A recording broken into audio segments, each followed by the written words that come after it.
Voilà, bonjour à toutes, bonjour à tous. Bienvenue sur la page Facebook de Droit et Liberté DL dans le cadre du JT de 13 heures. Donc nous l'avons fait à 14 heures pour des raisons spécifiques. Nous avons eu des urgences et donc nous n'avons pas pu faire le JT à 13 heures. Donc nous allons attendre que vous puissiez vous loguer et partager également un maximum cette vidéo afin qu'un bon nombre de personnes puissent être informées. Donc c'est important que les informations puissent être diffusées. Sachez qu'effectivement, Facebook limite la portée de nos publications et donc n'hésitez pas à les partager un maximum. Alors, avant de commencer les sujets d'actualité, je tiens tout d'abord à vous faire état de 3 informations préalables. D'abord, il faut savoir que concernant le décès du professeur Luc Montagnier, les obsèques du professeur Montagnier auront lieu le mardi 22 février 2022 à 15 heures à la salle de la coupole du Père Lachaise 71 rue de Rondeau donc à Paris 75 020 Paris. Donc il faut savoir que les obsèques ont lieu donc ce mardi 22 février à 15 heures. Soyez nombreux à être présents.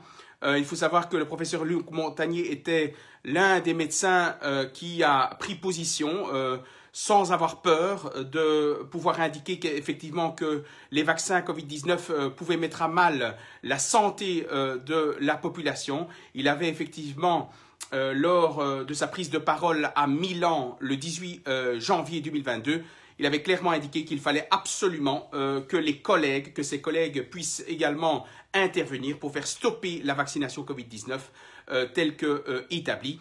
Et donc, il est important que vous soyez nombreux à être présents. Prenez congé. Je pense sincèrement que c'est un signe de reconnaissance du combat mené par le professeur Montagnier. Donc, soyez nombreux à vous rendre à Paris pour assister aux obsèques du professeur Montagnier. Voilà, donc ça c'est la première information. Donc, le mardi 22 février à 15 heures en tant que tel. Alors, deuxième information importante, je tiens à remercier toutes celles et ceux qui ont pu participer à la cagnotte judiciaire dans le cadre du décret wallon, donc du décret modificatif du Code wallon de l'action sociale et de la santé. Donc nous avons pu atteindre la cagnotte judiciaire pour exercer un recours en suspension et annulation de la Cour constitutionnelle. Donc je tiens à remercier tous les citoyens qui ont pu contribuer financièrement à cette action. Donc la cagnotte a été atteinte et donc nous sommes en préparation pour exercer le recours. Sachez que le décret n'a toujours pas été publié au Moniteur belge et donc nous attendons sa publication pour agir comme de droit. Alors, troisième chose importante aussi, c'est que effectivement, il est important que nous puissions effectivement considérer que la situation effectivement est grave. Donc, quand vous allez voir un peu les actualités, vous allez vous rendre compte en réalité que nous sommes dans une véritable supercherie, qu'on nous raconte des histoires. Et donc, pour nous calmer, pour nous endorloter et nous faire picouser, donc à tort et donc à tort. Et donc, c'est important que les prises de conscience puissent intervenir. Alors, sachez que à 15 heures et à 15h30, il y aura l'émission « Je témoigne pour agir ». Donc, 2 témoignages, l'un sur le convoi de la liberté en Belgique. Quelqu'un va prendre la parole qui va vous expliquer vraiment ce qui s'est passé concrètement et les atteintes aux droits et libertés constitutionnelles. Deuxième chose importante, un autre témoignage d'une personne qui se voit refuser dans les administrations publiques le paiement en cash alors que la monnaie, la monnaie en tant que telle doit être accessible partout et tout le temps, bien évidemment, et qu'on lui refuse dans une administration donc le paiement en cash. Alors c'est important de le signaler, vu que l'Europe, vous le savez, veut changer au paiement numérique, donc à la monnaie numérique. Vous savez que il y a un règlement qui est en cours de préparation, qui sera déposé début de l'année 2023 pour qu'on puisse utiliser la monnaie numérique. Et donc, il est important de pouvoir lire entre les lignes pour comprendre que nous risquons de mettre à mal, bien évidemment, nos libertés ainsi que nos moyens d'action dans le cadre, disons, de l'utilisation de cette monnaie en tant que telle. Donc, soyez attentifs et donc soyez nombreux pour 15h et 15h30 dans l'émission Je témoigne pour agir. Alors, premier sujet d'actualité, c'est la question donc de la prise de position de certains experts et notamment aussi des sociétés pharmaceutiques qui nous indiquent ceci, voilà. Le monde est désormais de mieux en mieux préparé à affronter de nouveaux variants du Covid-19 avec lesquels il faudra vivre pendant encore des années. Donc on nous annonce qu'on va vivre encore des années avec le virus Covid-19 et on nous indique que déjà à l'avance, qu'il y aura d'autres variants qui vont arriver donc, au fil des années, car le virus va continuer à muter et d'autres variants circulant sont déjà dans le monde et qui vont venir vers nous, donc en Europe. Et donc, il faudra se préparer. Alors, on nous annonce effectivement que d'autres vaccins vont arriver en Europe pour se faire picouser en tant que tel. Alors ça, c'est un premier point, un sujet important à savoir. Donc, on nous annonce déjà qu'on va continuer à vivre avec le virus et on va continuer avec ces vaccins pour nous picouser au moins une fois par an. Ça, c'est ce qu'eux, ils espèrent. Et donc, il faut être conscient de la réalité des choses. Alors, deuxième sujet d'actualité, c'est concernant donc un article qui porte sur la clause de non-responsabilité dans le cadre de l'achat des vaccins par l'Union européenne. Alors, donc, un article est paru, effectivement, est paru aujourd'hui concernant la clause de non-responsabilité invoquée par bon nombre de résistants pour refuser effectivement de se faire vacciner car risque d'effets secondaires graves. Et donc, les journalistes font état qu'il ne s'agit pas d'une clause de non-responsabilité, mais bien une clause d'indemnisation. Alors, je tiens quand même à rappeler à certains journalistes qui ignorent visiblement ce que c'est les règles de droit, parce que c'est du droit des contrats, du droit de la responsabilité. Je tiens à faire un petit rappel sur ce qu'est la responsabilité civile.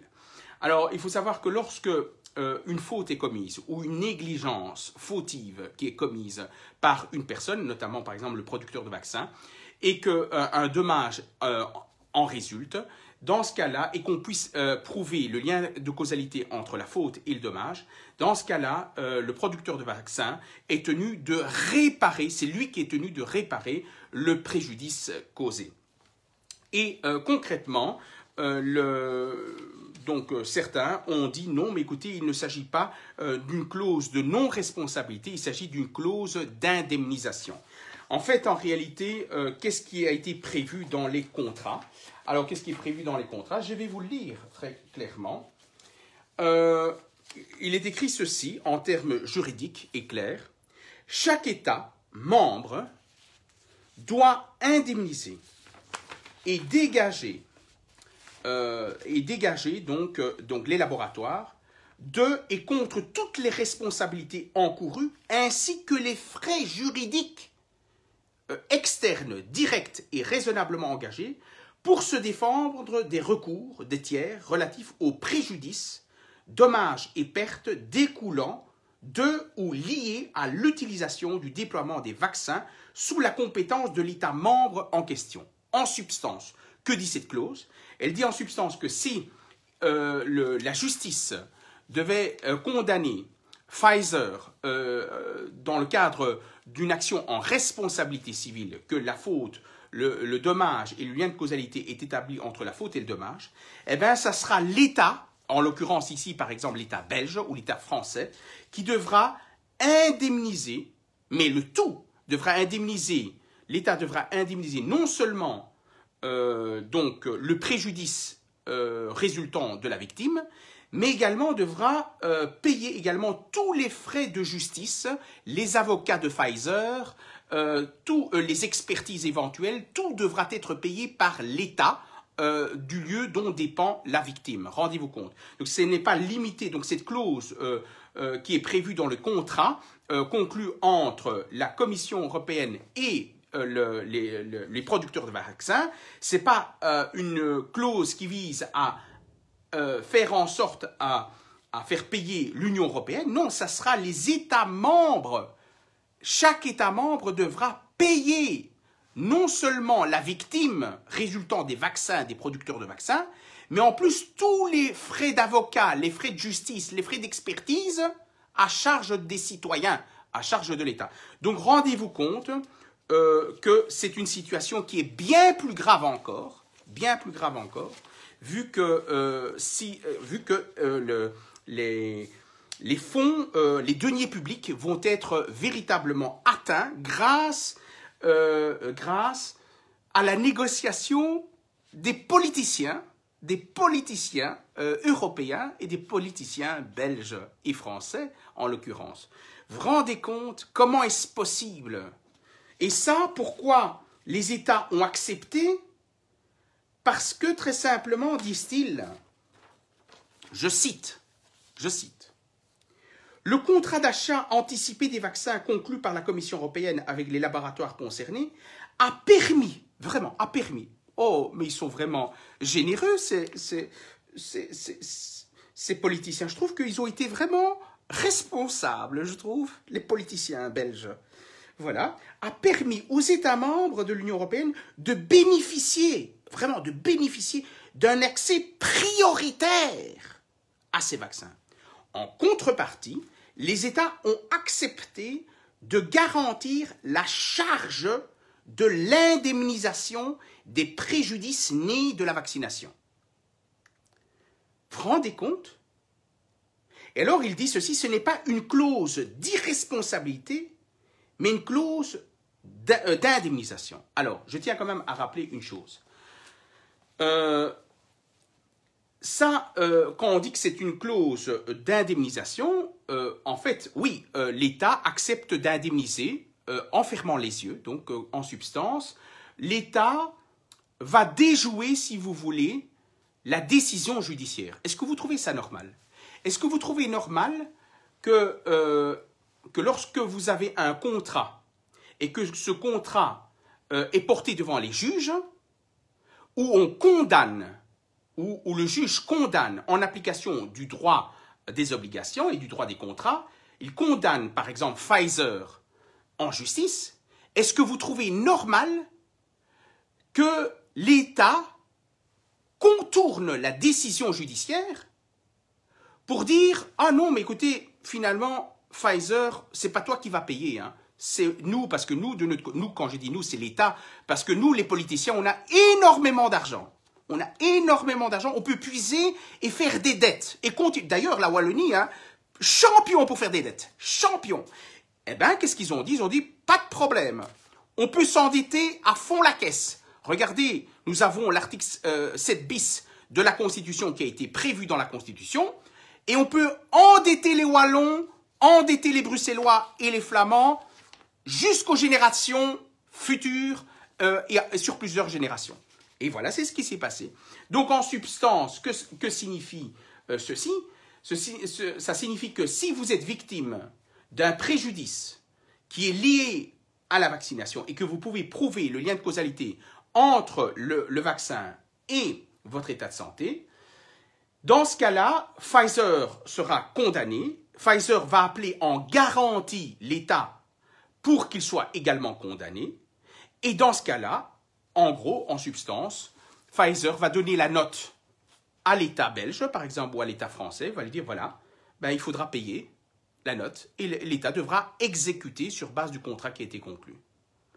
Eh bien, je trouve ça lamentable des politiciens belges qui ont accepté aveuglément d'agir dans ce sens-là. Et donc, ici, l'Europe n'a pas pris de responsabilité, hein. C'est pas l'Europe qui est responsable. Donc c'est l'Europe qui achète, c'est l'Europe qui conclut, mais c'est les États membres qui payent. Vous vous rendez compte? C'est les États membres. Alors que la conclusion des contrats, est-ce que ça a été soumis à l'approbation du Parlement belge? Mais non. Hein. Est-ce que vous trouvez ça normal que la Commission conclue un contrat avec les producteurs de vaccins, et ce contrat lie les États membres, dont la Belgique, sans que le Parlement belge ait eu une copie, donc disons, de ce contrat pour déterminer si oui ou non ils sont d'accord d'indemniser les victimes. Mais c'est une véritable mascarade. C'est du travail bâclé. Donc les politiciens belges ont fait du travail bâclé et en plus ont foutu la Wallonie vraiment en faillite. Eh bien ça, je trouve ça scandaleux. Scandaleux en tant que tel. Alors, autre actualité, effectivement, j'ai vu qu'il y a 55 millions de doses au niveau européen, 55 millions de doses qui vont être jetées dans une grosse poubelle hein, concernant le vaccin Covid-19, 55 millions, hein, et qui vont être jetées dans la poubelle. Et vous savez ce que dit l'Europe? Moi, j'adore la position de l'Europe. Ils disent, mais c'est pas nous qui sommes responsables, hein. C'est les États qui ont commandé. C'est la Belgique qui a commandé, hein. C'est la France qui a commandé. Nous, on commande ce que les États veulent. Maintenant, si on jette dans la poubelle, ça, c'est pas de notre faute, hein. Donc, c'est l'Europe qui commande pour la Belgique, et la Belgique se voit avec des vaccins qu'ils devront jeter dans une grosse poubelle. Et qui va payer, encore une fois, le citoyen, et encore le citoyen. Continuez à faire confiance aux politiciens belges. Vous aurez des trous non seulement dans vos poches, mais également vraiment à l'intérieur de vos chaussettes. Alors, enfin, une bonne nouvelle. Enfin, une bonne nouvelle. Alors, il faut savoir qu'après les Pays-Bas, il y a la Suisse, l'Autriche et l'Allemagne qui vont lever presque toutes les restrictions aux droits et libertés constitutionnelles. En effet, à partir de ce samedi, l'Autriche, bien évidemment, ne demande plus la preuve de vaccination ou de guérison pour entrer dans un restaurant, dans une installation sportive ou dans les grands rassemblements. Il ne sera plus exigé, comme l'indique effectivement le ministre de la Santé. Alors, il faut savoir effectivement que l'Autriche considère que il n'est plus tenable de prévoir des restrictions alors que ça ne se justifie plus. Par contre, les chers politiciens ont prévu qu'on passe aujourd'hui au baromètre orange. Même pas jaune, même pas vert, mais orange. Donc encore des restrictions. Donc je trouve que les politiciens belges, je trouve qu'ils sont tellement prudents qu'ils sont en train de plomber l'économie. Je trouve qu'ils sont vraiment top. Je trouve qu'ils sont top, les politiciens belges. Allez, continuez comme ça, vous allez foutre l'économie de la Wallonie et obliger à un moment donné l'annexion de la Wallonie à la France. D'ailleurs, je me pose comme question, est-ce que c'est pas ça le but? Hein? Après les élections en avril, est-ce que c'est pas ça le but des politiciens? De mettre la Wallonie dans un état économique tel que les Wallons n'auront plus la possibilité de dire non à l'annexion de la Wallonie par rapport à la France. Eh bien, je trouve ça lamentable des politiciens belges qui mettent en otage l'économie de tous les Wallons en prenant des décisions politiques foireuses qui mettent à mal l'économie du pays. Voilà les amis, voilà, tout simplement, je tenais à vous l'indiquer. Donc, dernière chose que je voulais vous indiquer, c'est qu'il est très important de soutenir le professeur Luc Montagnier, de montrer aux médias mainstream que vous êtes tous là pour soutenir le professeur Montagnier qui n'a pas hésité à se mouiller les doigts pour vous, pour respecter effectivement la protection de l'humanité.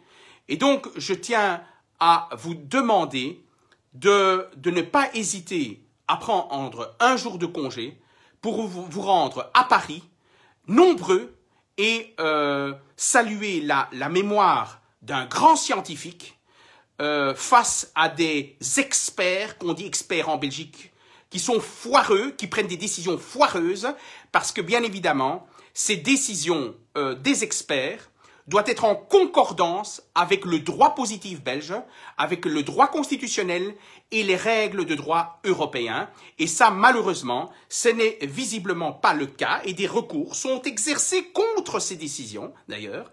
Hein, Et Droit et Liberté a exercé également une action contre la loi pandémie.